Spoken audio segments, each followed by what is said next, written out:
رسول اللہ بچوں کے ساتھ بہت نرمی کے ساتھ پیش آیا کرتے تھے۔ رسول اللہ بچوں کو خوش کرتے تھے، ان کے ساتھ مزاح فرمایا کرتے تھے۔ اور روایات میں آتے ہیں، حضرت انس رضی اللہ تعالیٰ عنہ بیان کرتے ہیں کہ میرے چھوٹے بھائی تھے، ان کا نام تھا ابو عمیر۔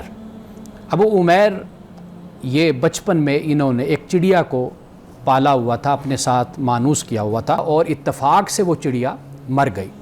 اور جب وہ مر گئی تو ابو عمیر حضرت انس کے چھوٹے بھائی یہ بڑے اداس سے ہو گئے، خاموش سے، اور چپ ہو کر بیٹھ گئے۔ تو رسول اللہ صلی اللہ علیہ وسلم نے ان کو اداس دیکھا اور ان کو خاموش دیکھا تو آپ ان کے پاس آئے اور آپ نے بڑے پیار سے فرمایا کہ یا ابا عمیر ما فعل النغیر، کہ اے ابو عمیر تمہارے اس چڑیا کا کیا ہوا؟